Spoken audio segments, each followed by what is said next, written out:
It's an honor and a privilege to present to you guys today, and thank you so much for this opportunity. You know, Marcus, I tell you, we were going back and forth a little bit, and I had all of these different ideas. I looked up pace, tried to think what would be the best way to really present to you guys, and we've got about 30 minutes to do it. So I thought I'll share some of my firsthand experience, especially with China, since that's so big in the news right now. How I got to that position, might climb up a little bit for some of the local kids here, some of the UH kids that are I shouldn't call you guys kids, but UH students here that are planning to or wanting to come up in like a Fortune 500 company. A little bit about that and how we get there. I'm going to open with this video, and I know that the audio isn't working per se because I think I rekilled it, and I'll try and pop over there.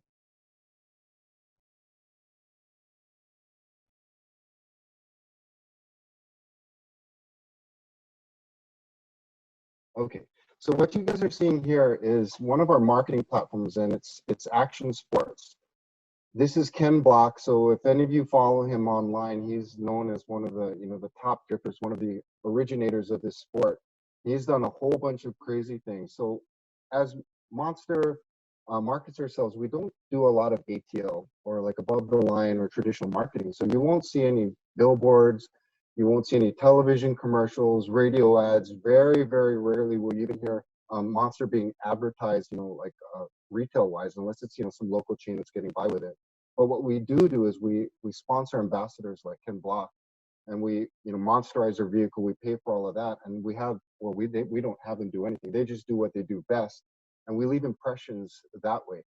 Now, China is an interesting thing, and what's so important about this video is that Ken Block here is going up Tianminshan, which is Heaven's Gate Mountain, and it's known as one of the most dangerous mountains to drive up because China doesn't have the OSHA standards that we have.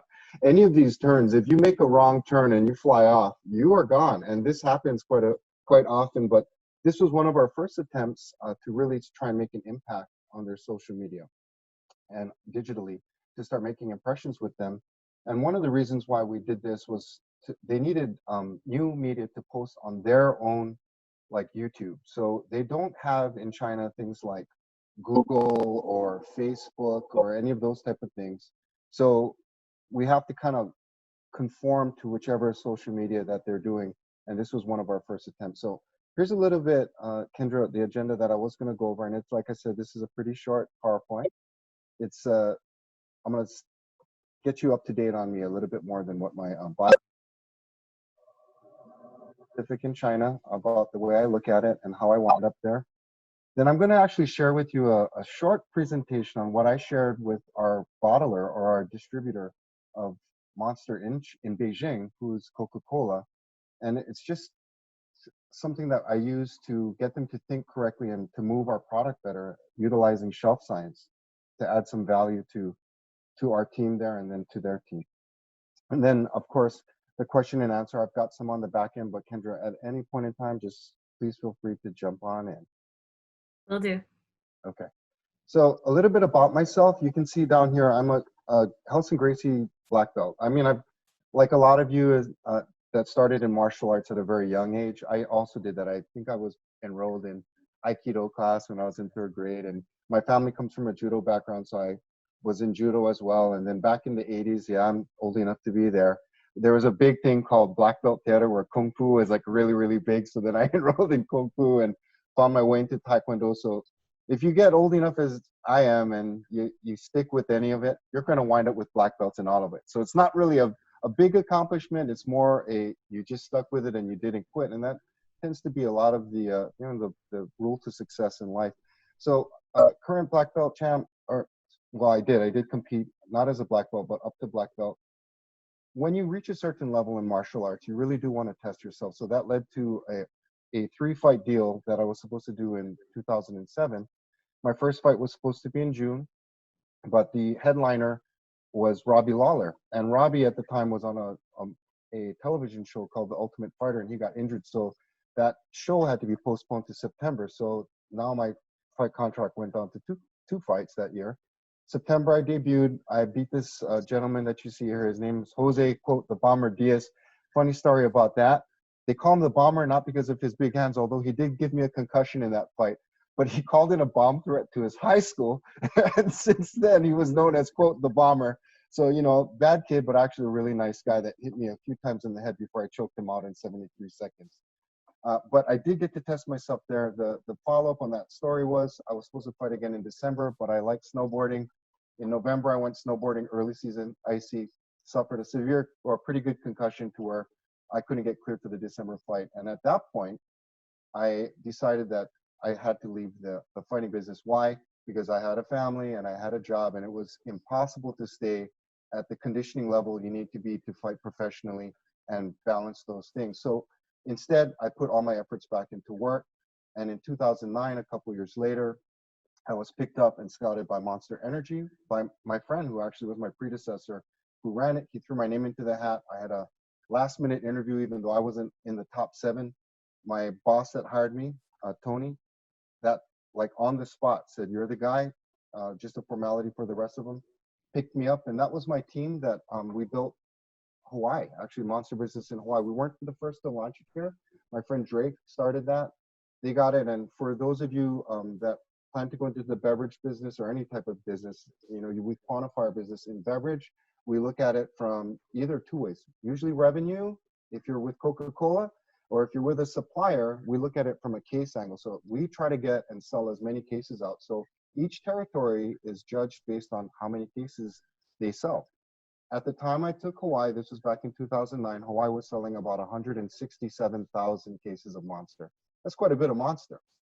But when I left Hawaii for California, when I was promoted to the director of sales for headquarters at Monster in Southern California, we had achieved over 500,000 cases. And now, a few years after that, I think they've added another 200,000 to 300,000 cases. So that's a lot of Monster for 1.3 million people to be drinking. Now you know why people are always in a hurry around here on our roads, you know.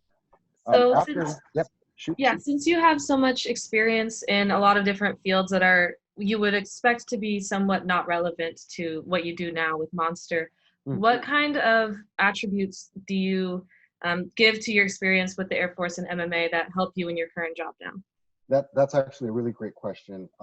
I wish I had longer to answer, but I will say this. I needed the Air Force when believe it or not, I started at University of Hawaii. My parents, just like I went through Hawaii Baptist Academy, went into UH. They wanted me to go into business school. The target was Shidler. But, you know, I, like a lot of young kids, when you get into, or young adults, when you get into college, first time girlfriend dumped me. My whole world was rocked. Quit school, joined the Air Force 3 semesters in. And then the rest was history. What it did do was it made me grow up. And what that meant was accountability for my actions, for my words, for my work, responsibility and work ethic. That's something that the Air Force forces you to do. And then, of course, you're living on your own and you get this sense of freedom. And you are essentially free. You're your own person. You mess up while you're in the military. There's no mom or dad to save you. And I needed that at the time. So that really forced me to grow up. And one of the things that it truly did was I went from a mediocre student to, after I finished air traffic control school, the military changed the way I looked at studying time management. So when I got out, and the reason I went to Hawaii Pacific University was I was going to school during the Air Force. But when you get out, you have to talk to the, you know, either UH or HP or Chaminade if you wanted to come back here. And it's a matter of how many credits will they take.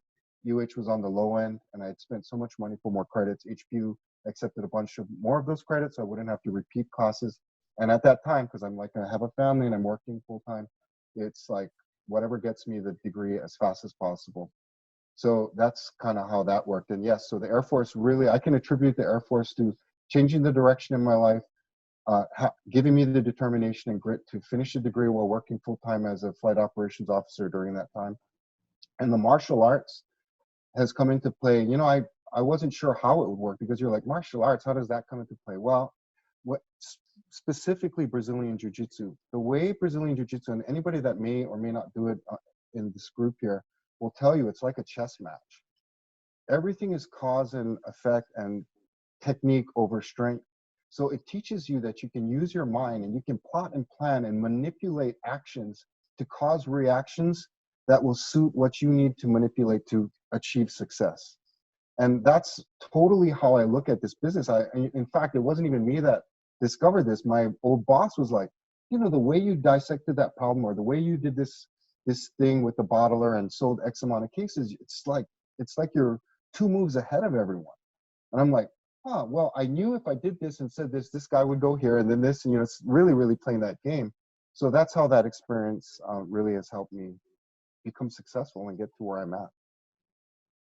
So back to the presentation. So that last picture you see with me in the mask, and it's really funny that I'm wearing a mask there because I'm in China. This is Beijing, and I'm wearing it because in China, they have pollution problems, especially during the winter. They burn coal for electricity and other things, you know, just production. And my Chinese team members back there were all laughing at me like, you wearing a mask, you know, I'm like, you weak American with the weak lungs. And I'm like, I can't handle your guys' pollution. Ironically, in Beijing and in China, everyone's wearing a mask now, haha, and so are we, right? Except on this Zoom call. So how foreboding was that, I tell you. So on to Asia Pacific and China. So I'll tell you this about Asia Pacific. I'm not going to go into the details. I'm sure with your title of your group, even Pacific Asia, I think you guys already have a much better, deeper, more up-to-date understanding of Asia Pacific. But one of the big things, if I could share with this group that's going to help you, if you go into any type of Western company primarily, and you're wanting to deal with this region, it hasn't changed. And this is crazy because all of you, I'm sure, have studied the same book with me, saying all of these, you know, like examples of when Chevrolet went into Spain and they called the car the Nova, but that in Spanish that means no go. All of these mistakes that they make, not doing their homework. These are Western companies, and we're part of it, make the exact same mistakes over and over. So you guys will have an advantage if you keep this in mind, that Western companies tend to look at this whole region, minus Australia, or maybe we can even include that even though they're English speaking, as the same, because most people, everything north of Australia tend to look like me, right? Or like Marcus. So they assume a lot of times that there's a similar culture, like an underlying culture, when in actuality, they may physically look alike, but culturally, buying habits, things that are so different that you have to really get a hold and listen to the people there and then formulate your strategies and tactics. And as our Americans, and you know, I got to tell you, I'm part of this, we tend to have a bad reputation there for being very arrogant and bombastic and do as I say, and then you don't question me. That is a lot of reputation for American companies or Western companies in Asia. We still kind of do that, and we earn that reputation. But the reason why I'm there, and that's going to lead to it, is Monster did that. So we launched in 2016, and I was part of the team that was selected from our company of 12 people that best represented Monster's culture, work ethic, techniques, and whatnot. And I was selected to go to China. So we went there. I was in Beijing, and I worked with headquarters in Beijing. And I found that my approach, which is more similar to, because I come from Hawaii, which has been a very big advantage, because we're so multicultural here, that I know that we have to kind of balance things a little more than coming in with a one-size-fits-all type of scenario. I listened to the Chinese team, and what they were telling me there in Beijing was not exactly the way we were planning to do our business. We were planning to go into China, and we did, with a very marketing forward technique, like as if we assumed all the Chinese, of course, knows what Monster is, of course knows how cool we are, when in actuality, we didn't listen to them and nobody knew who we were because they don't have the type of exposure on the internet. Very, very low brand recognition. So we went there, we spent a lot of money with Coca-Cola to place our product all over the place, and then it didn't sell. And well, it did sell, but very, very slowly. So as you know, especially with any type of product that is a perishable, our shelf life luckily is 2 years. But if it doesn't sell, inventory builds up, all revenue projection budgets start to fall off, everything starts to turn into a nightmare. The ex-senior vice president who I got into an argument with then was asked to take a different region. And this was at the end of 2017. So we were there for a good almost year and 3 months. It was pretty messed up with big inventory. That's when they asked me to go back. And that's when I was promoted to vice president of commercialization and field sales with the blanket instruction, Mark. And I work for 2 South Africans. They go, Mark, I need you to fix this, and I need you to fix this immediately. So I went in there, and we did. We spent the first year just eating a lot of crow and apologizing, figuring out where we made our mistakes. My team and I there bore the burden of accountability, so we had to spend some money to clean that stuff up, and we did. So in 2019, coming out of 2018 already, things were starting to look good. And in 19, we were able to double our sales at the end of 19. So we've had some very, very good success. And as you can see on the bottom, that's the bottler now. At the end of 17, they were contemplating not even putting us as a priority. Now they're back, really placing us all over the stores. They're spending money on sampling our product, which is another great way to get customer interaction and to drive VPO, which stands for volume per outlet, which is a big way that retail measures how much you're selling and whether or not to keep selling you in their stores. So what did you guys change then, specifically between that gap when you started being able to finally push product through China? What kind of marketing tweaks did you guys make? Ironically, we didn't make too many marketing tweaks as far as our overall national marketing. But one of the things that I brought, because I've been with the company for going on 11 years now. When I started selling Monster, and prior to that, even in my Gallo distributor here in Hawaii, I was with them since 2000. And in 2000, there really wasn't an established energy drink market in America. It was just starting. Red Bull had just gotten here. And the same problems we had then, which was people didn't even know, they weren't like Monster's cool, Red Bull's cool, it's a guy jumping from outer space. None of that back in 2000. It was all function based. It was like Red Bull gives you energy, and then when Monster gives you energy. So we were competing more on functionality, ingredients, and whatnot. So when I went to China and I found that our approach in marketing was totally not relevant to where we were, because we were like needing to take a time machine and travel back about 18 years to really use those techniques.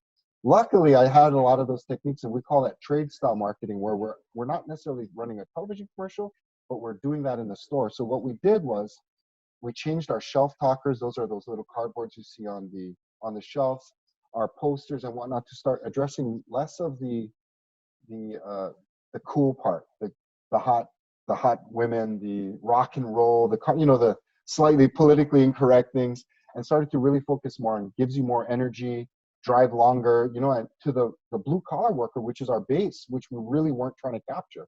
So what I did, and I had to fight with marketing, because in a lot of companies there's disconnect between marketing and sales. I'm good friends with our director of marketing there, yet our approaches to what we should do, he's protecting our image and our brand because he doesn't want it to be watered down and blue collar.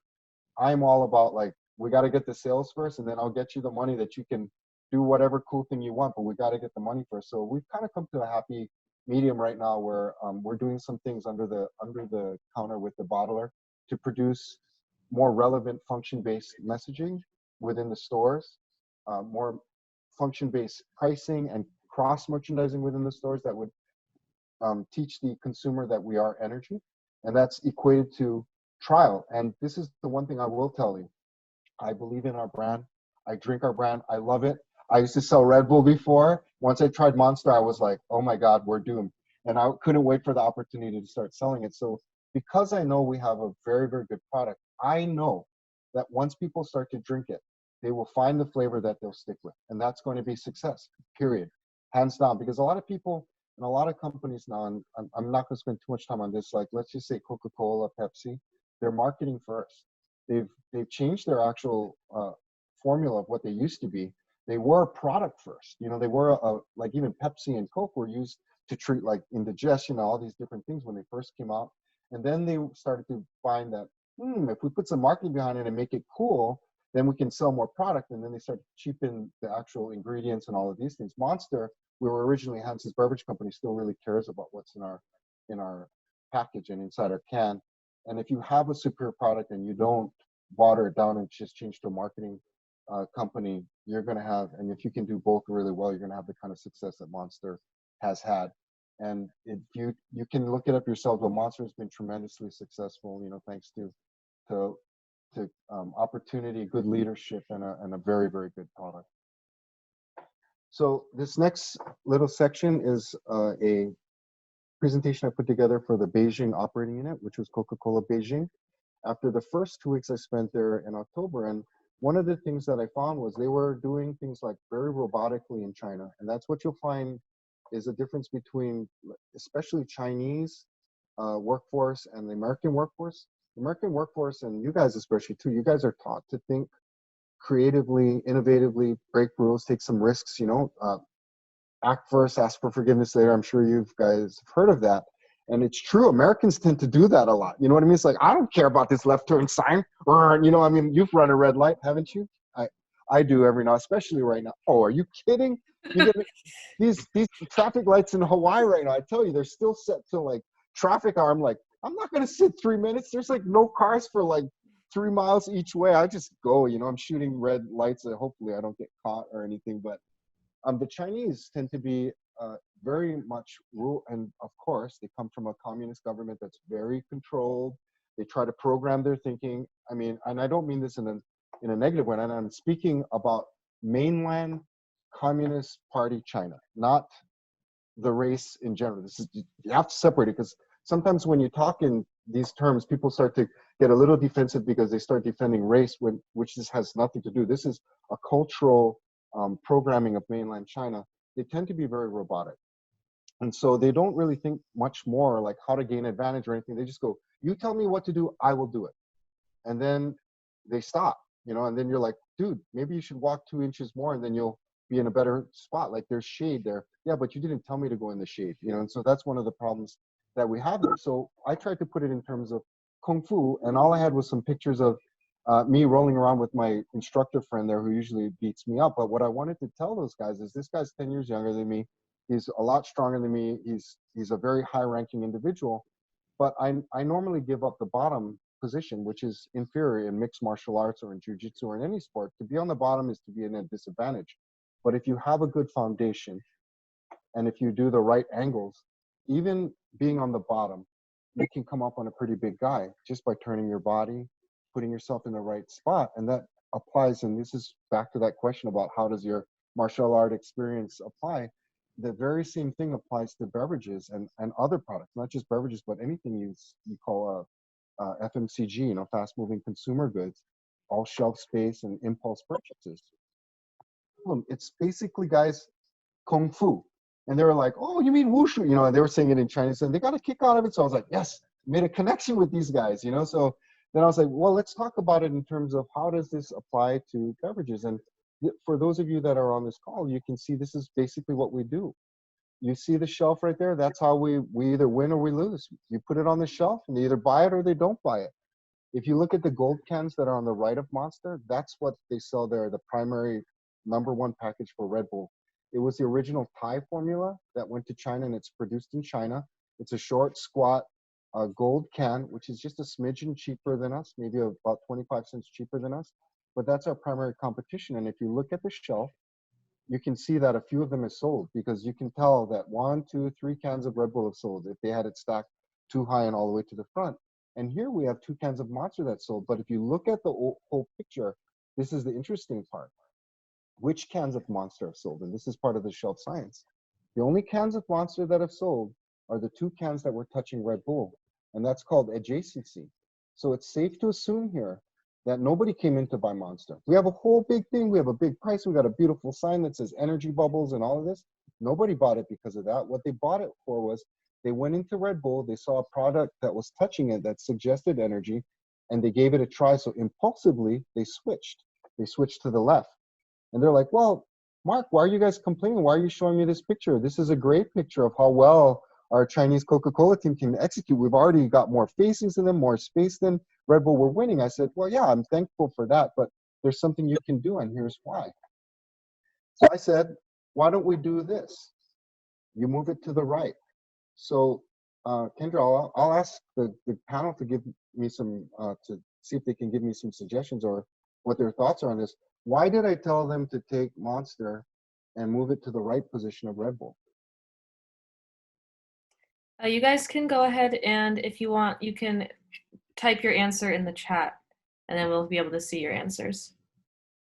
We have one that says eyes go right to left, and then so they can see your cans first. Yep, left to right. Correct. Absolutely. The first answer was, you guys are a smart bunch. So it is psychology. Any country, and you got to remember now, not every country reads left to right, right? So any country that reads left to right, you're taught this from a very, very young age. So we know already that in our minds, our eyes are going to drift right. And whenever you have eyes that are drifting right, they're going to find you. And when you have no brand recognition, none at all, you have to be found. And the only way you're going to be found is if you're adjacent to the number one. That's the whole battle of beverage.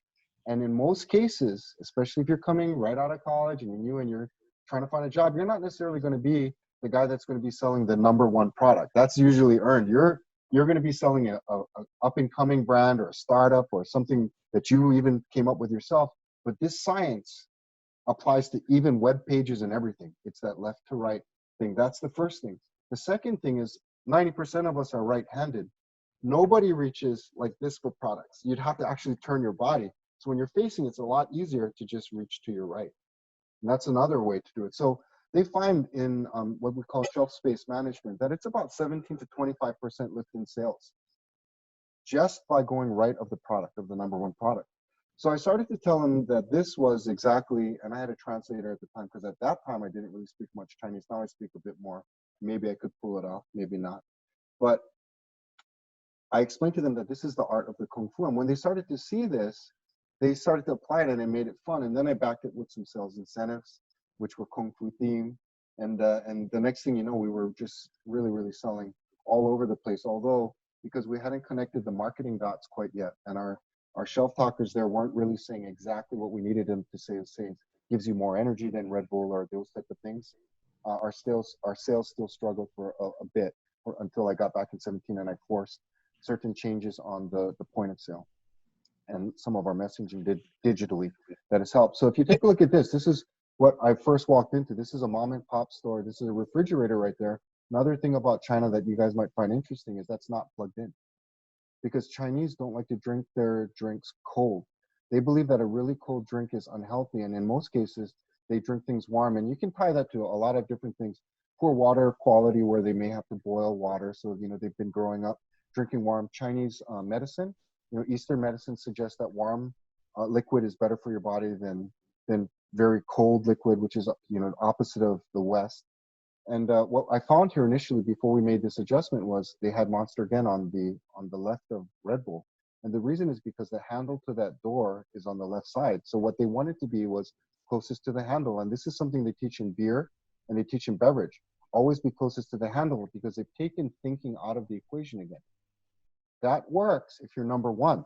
If you're number one, of course you want to be closest to the handle. That way, that you're a destination item, somebody's going to open the door, they're going to grab your product, they won't even think about touching anybody else. You win. If you are unknown, they're going to look right past you because you're invisible. You need to be right. So we made that adjustment, and in this little store, we monitored it in a week. They sold 2 cans, which was great because they were selling 0 cans up until that little adjustment. So it started to work, and we started to educate and multiply this over our entire Coke sales force, and it started to equate to the overall sales organically growing little by little. And when we made that adjustment, again, like I said, in 18, when we owned our mistakes, we spent some money on adjusting our trade marketing and getting our inventory down. It doubled our sales, which was an incredible thing. So very, very promising times. Now, this is jump ahead to 2019, big Q1. This is what a lot of the hypermarkets look like now. So we went from one little facing in a rinky-dink plastic cooler to in large hypermarkets like Walmart, and they have what they call Carrefour there that are full shelves. We have multiple coolers in there, just like you would find here in the United States. And we have a digital marketing. You can't really see it unless you really blow it up, but we have a game that you can scan and get free, different shells and different things that you can apply during the game by utilizing the code. So very, very good things that we put together there. Now, our goal in all of this is to submit our enemy.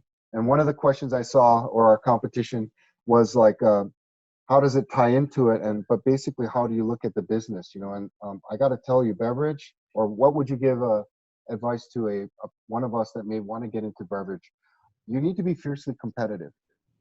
When you're talking about beverages, it's fiercely competitive, but that's awesome. If you like competition, we have a lot of athletes in there, and we have also a lot of smart people, but you got to win. Like if you're the one, you're at home right now, COVID lockdown, mom, dad, you're all playing Scrabble, and you're like, hell no, you're not winning tonight, and it bothers you and it burns in your gut when they beat you.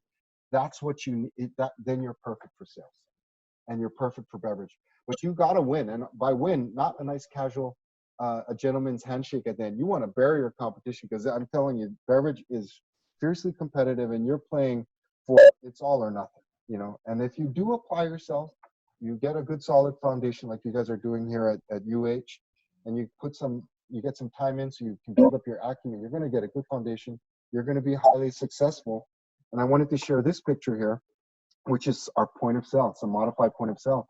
Li Jingliang, who unfortunately just lost a decision in the last UFC, but he's very, very popular in China, is a Chinese fighter in a fastly growing MMA scene in China, and now we're tying it together. And you would have never seen anything like this back in 2016, but now, because of the tie-ins and he's representing our brand, the recognition in our key demographic, which is like 19 to 35, it's a lot bigger right now. So we're looking at some very, very promising things. And with that, I'll leave it to you guys for, I'm sure there's been questions that have come in. I mean, and we don't necessarily have to talk about Monster in general. You can ask me anything you want. Yeah, I have a few questions lined up that I can go through, and then we will go to the audience Q&A right afterwards. I wanted to touch on, we stalked your LinkedIn, and we found on your profile that you called your team the toughest beverage sales team when you were the director of sales for the Southwest Division. So what, I guess, like, were the attributes of that team, or how would you describe that team and what made them so tough?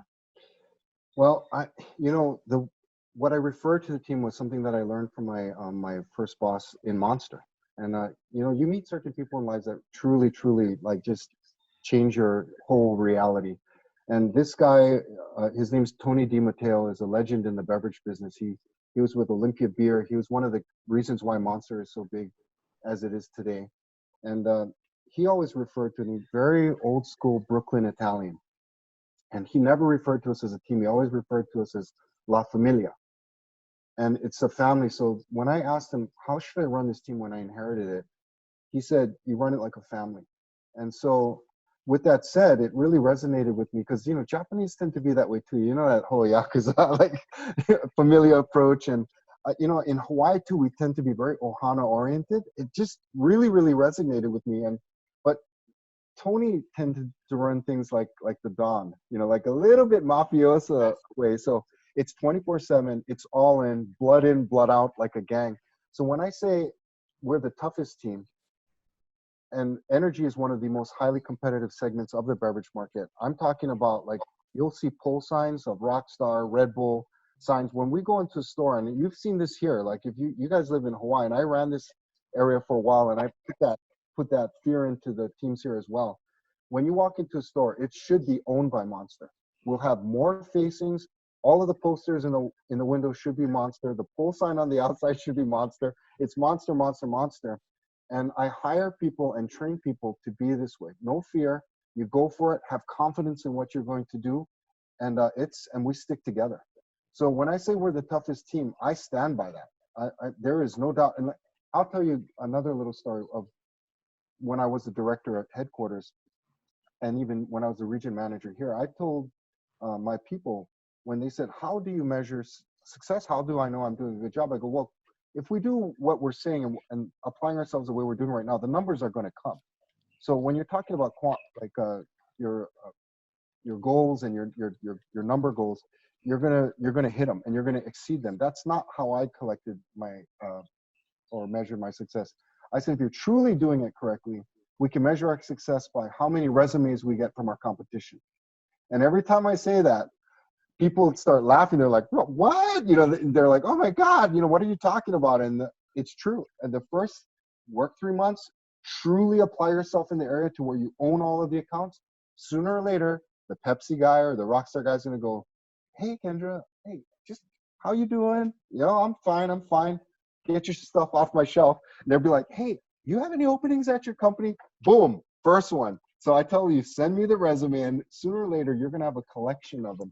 And in the Southwest, which is the most competitive beverage market for energy, which is Southern California, out to Vegas and Arizona, you should see the stack. If I ever get back to HQ and they lift this COVID thing, maybe I'll show you guys a stack of resumes we collected. And I got to tell you, it wasn't just so we could just hurt people and get, like hurt them in their job. We actually hired a few of the best ones there, and we converted them into monsterized monster army guys, and they're currently on our team just wreaking havoc everywhere they go, which is what we'd have. So does that answer your question? We have a lot of ex-athletes, a lot of ex-pro or ball players. I made all of our guys train boxing and jiu-jitsu. I would have them go to the MMA gyms, not to get beaten up or anything, but to really start to, to do that. And I encourage all of you, you ladies and you men, to, if you haven't trained in any form of fighting, martial arts, get into it, because it's going to give you a sense of confidence that is going to bleed into all of your life. And it's going to make you, believe it or not, a more peaceful and confident and able to deal with conflict a lot better. Got it. Another question that we had was, do you have any sales techniques or sales tips that you use almost every time that you find really generate success when you're closing deals? That was a good question. I saw it. And the second part to that was SPIN, the SPIN approach. And, it may have been recommended reading, of which I didn't read it. So I'm glad you gave me a heads up on it, because I Googled SPIN to take a look at it. And essentially SPIN is what we do. So, you identify the problem. You need to use your eyes and ears, take a look at it.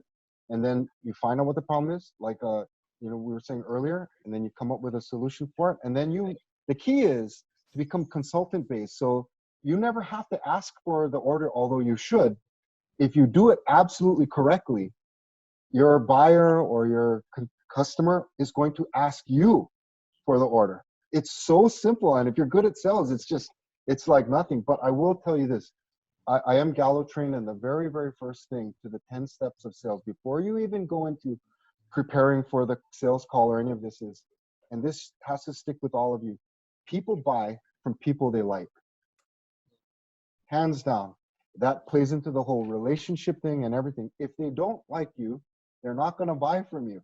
And it's so competitive that there is going to be somebody that they're going to like better than you. So when they say it's not a popularity contest, oh yes, it is. It's a popularity contest, and then to sustain it, you need to have character, you need to be ethical, you need to have follow through, and all of these different things will help you sustain and grow these massive relationships. I'll end that question with this statement. One of the very first store clerks I met when I was a sales rep working for the distributor in 2001 was an assistant manager at ABC stores. His name was Brandon. He's the buyer now at ABC. I helped him with a shoplifter. It was a real bad situation. The guy came in, got really violent. And since then, I became good friends with him. I had no idea that this assistant manager at ABC store across from the Duke Kahanamoku statue was going to be the key decision maker in my life, because I became a key account manager for ABC. So with that said, he likes me a lot because of that. And we've been able to do a lot of good business back when I was with Gallo and with Monster and with Hanson's Beverages with him. And that's one of the best examples. And with that said, always treat everybody good, because you never know who's going to become what. That guy that's sweeping the floor that, might be a little stinky because he's worked an 18-hour shift in these things, treat him with respect, treat him well, boost him up, and make him a better person. And someday that stuff does come back around, and it pays massive dividends. Awesome. I'm going to pass it over to Kirk to start asking the audience questions. Sure. Hi, Mark. Thank you so much for your time today. I really appreciate it. So our first question is going to come from Austin. So Austin's question is, what are some strategies that you use for getting past initial client objections in your sales pitch process? How do I overcome objections? Is that the question? Yeah, so I'll do it again. What are some strategies that you use for getting past initial client objections in your sales pitch process? Okay, so one is like, it's such a good thing that we have Google in this day and age. When I first started, we didn't have Google. It's not that long ago. One thing is, do your research on whoever you're going in on. Google them. Like, I'll give you an example. Like, so we sell at different levels. You can be selling to a store clerk. You could be selling to a customer, trying to convince them not to take a can of Red Bull out of the door and to buy it and try your drink. You could be selling to a buyer.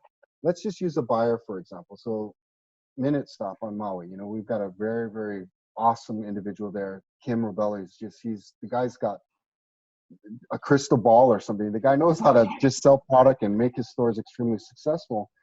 Going in there, I did my, I did my research on him. I talked to the bottler. I tried to contact people that were close to him so that I knew what his quirks were, what kind of questions to potentially anticipate. So I do my best to make sure that I have all of the T's and I's, crossed and I's dotted before I even go in, so that I can anticipate. Now, objections, they get easier to overcome as the longer you're in it. Why?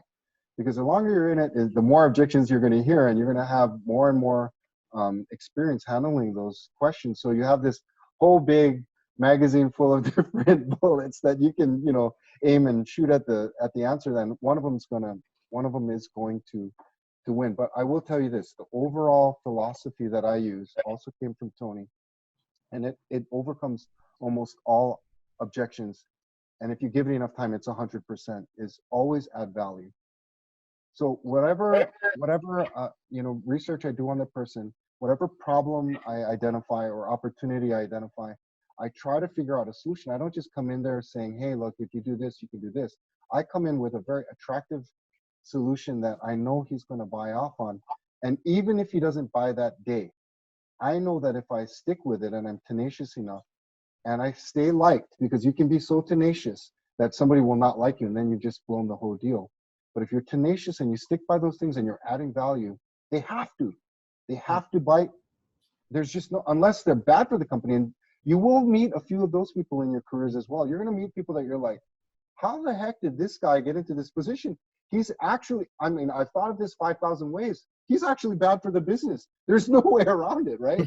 And you will find those. So you also have to learn to take those objections, learn from those different people. And by the way, when I was your age, I would get frustrated and angry because I'm so competitive. I would get really, really angry. And I would even ask, like, God, why do you put people like this on the planet? Like, why are they here? But after a bunch of years and decades later, I finally figured it out. Those people are there to teach you how to deal with those different things. And there will be somebody that'll come later in your life that all of that experience and frustration is going to help you to help somebody in a very big and awesome way. That's awesome. Yeah, you're always learning. Always learning. Always. So thank you so much, Austin, for that question. So we're going to go over to Kobe's question. So how are health and well-being trends in Asia affecting sales, and what traditional and non-traditional marketing tactics are working to maintain or grow market share against healthier beverages? That's a really good question. So, and when you say Asia, that's what I was talking about in the beginning. When we say Asia, we're talking about a huge, so many different markets. So I'll just touch on a couple of places. Japan and China, they're so different. Why? Japan has a lot of exposure to the West. I mean, it's totally transparent. In fact, the reason why we went to Japan was because they were asking us, please let us sell Monster beverages here. We have so many people asking for it. When we first launched there, Fukushima hit, and then it just sent us into a real, a spin. When we came out of Fukushima, our sales started to grow and it was doing very, very good. But Japan, ahead of the US, has been very, very much on that health conscious.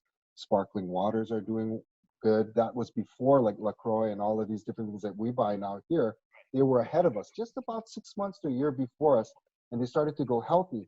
One of the things about energy is that it's functional, and people need energy. So it becomes, if I drink a Kirkland water and I'm feeling groggy this afternoon, if I drink 2 of these, it's awful healthy and I'm still groggy. So what happens is the function base of it, they tend to, a lot of the customers will stick with. Now, there still is that idea of healthy beverage and whatnot. One of the big things that we do as a Monster Beverage Corporation and as a business is we educate our customers, because believe it or not, we started off as Hanson's Beverage Company, which was, and if you do the background check on that, it's a 1930s juice company by Hubert Hanson. We turned into kind of a Hanson's natural sodas, Hanson's natural juices, and we still have that attitude. Our owners still want to we don't use high fructose corn syrup. We try to make sure that all of that, our ingredients are safe. So you'll hear people say, oh my God, if you drink energy drinks, that'll burn the paint off of a car. Why would you put that in your body? It's unhealthy.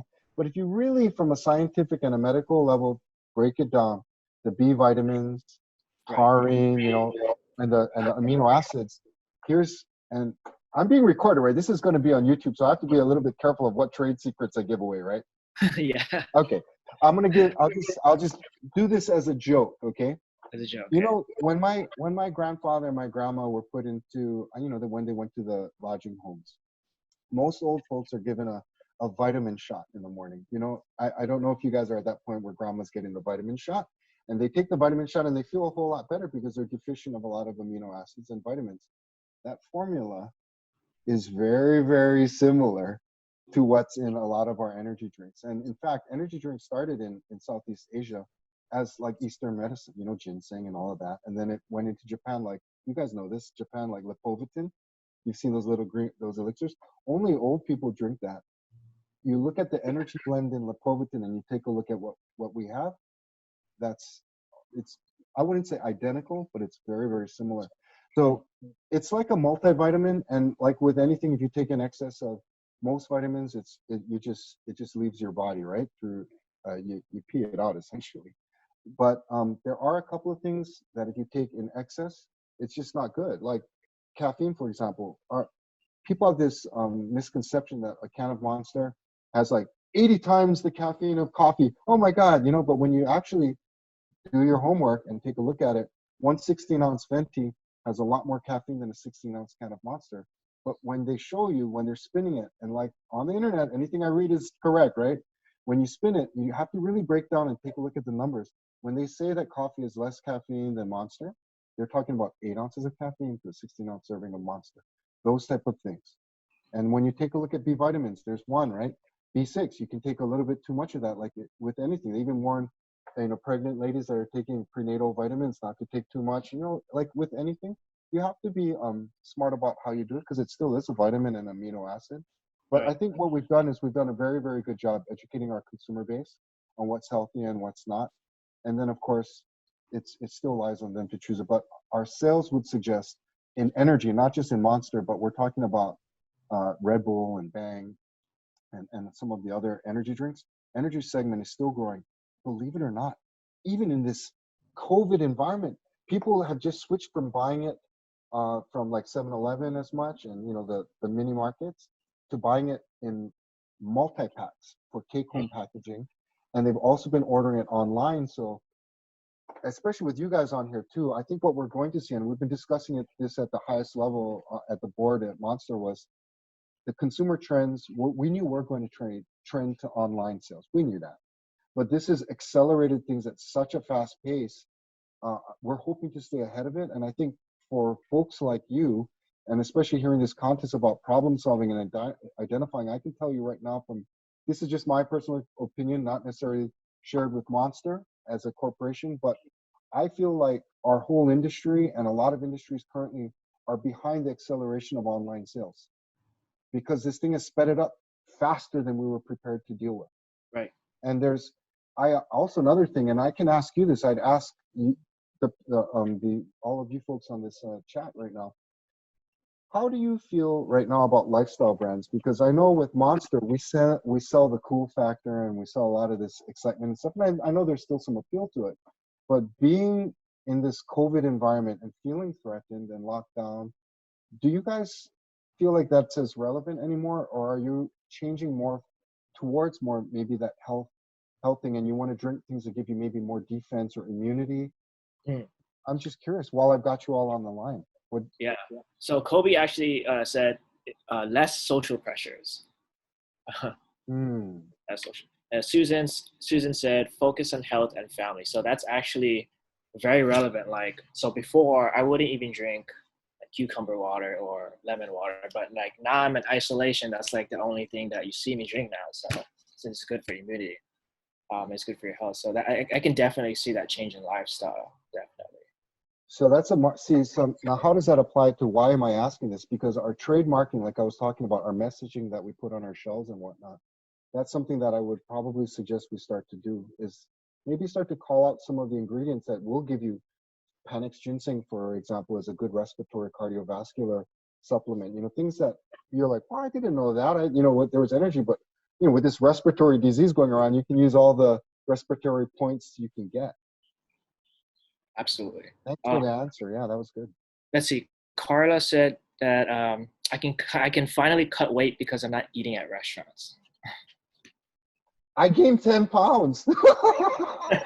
I've got the COVID bod going on right now. I tell you, coming back from China where the food is challenged, not because they can't cook, but ingredients can be a little challenging. And, you know, because they have to import everything.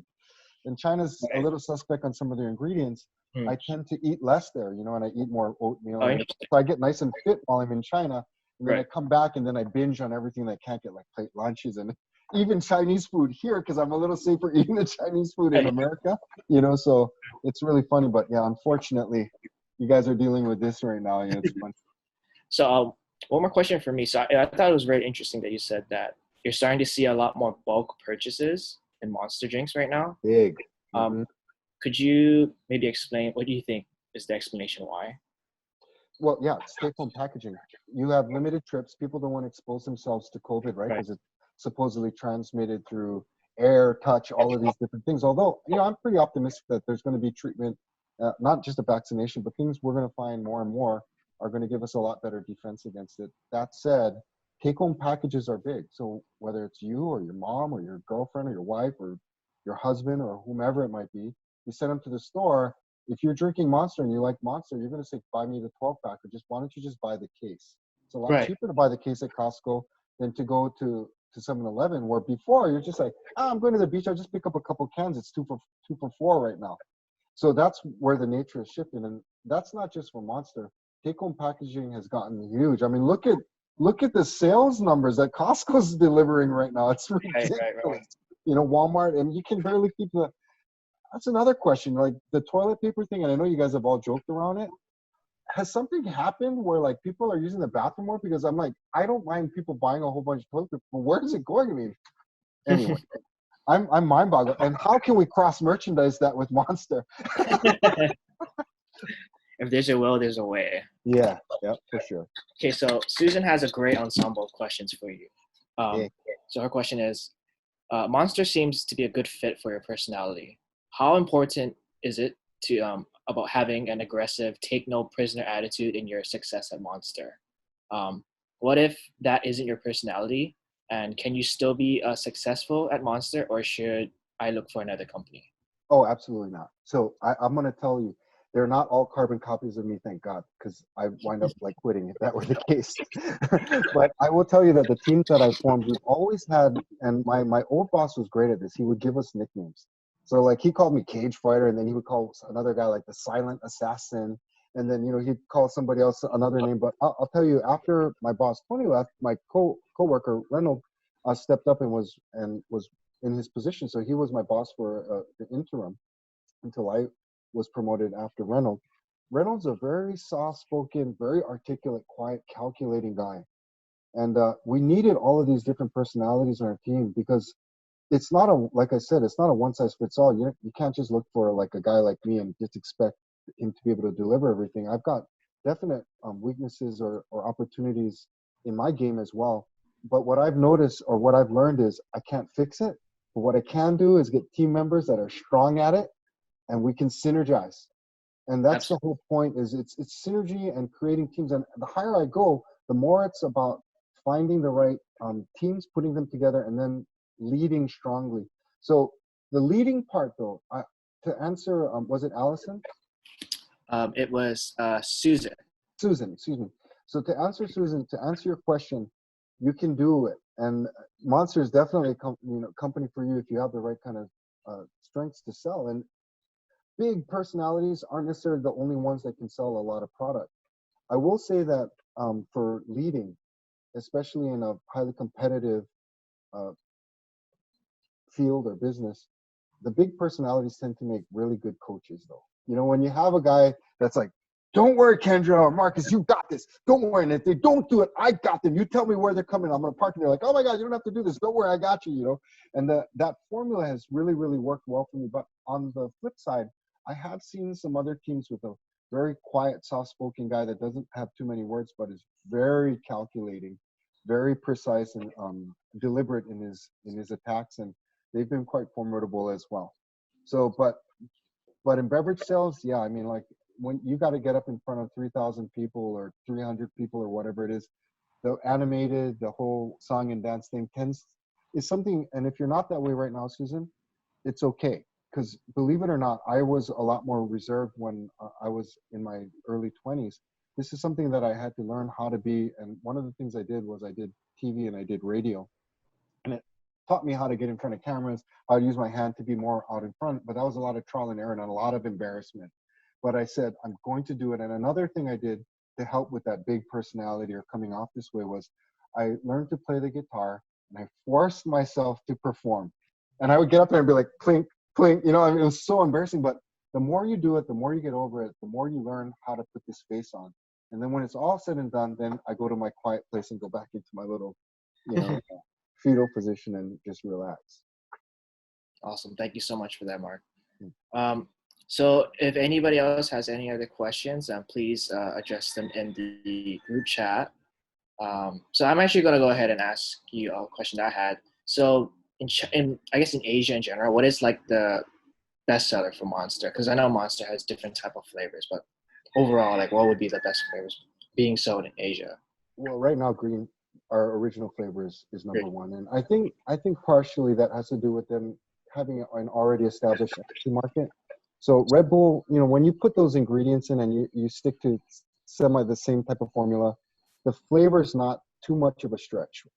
For Monster, what we did here in America, and it's similar to in Asia as well, we basically made a energy drink. We took the energy drink and said, what would they like to drink more? So for America, Red Bull, the complaints that were coming back from Red Bull was it was very medicinal. So what Mark Hall, the guy that lives on the Big Island that created the formula for Monster and created the logo and all of that, did was he said, I'm going to make essentially a Red Bull energy drink that has the perfect, that suits the American palate perfectly. And he proved it, and he did. I mean, we're number one, you know, in sales. So that's what we did. Now for Asia, we've done the same thing. And to ask that question about Asian markets, it's a good one. We do back out the sugar. We make it less sweet because they don't like things too over the top. In China or in Japan, over the top sweet. But you go down to Southeast Asia, they like drinking like shave ice syrup down there. So then we make it extra sweet. So we do change depending on what our country's overall taste profile is. Awesome. Thank you so much.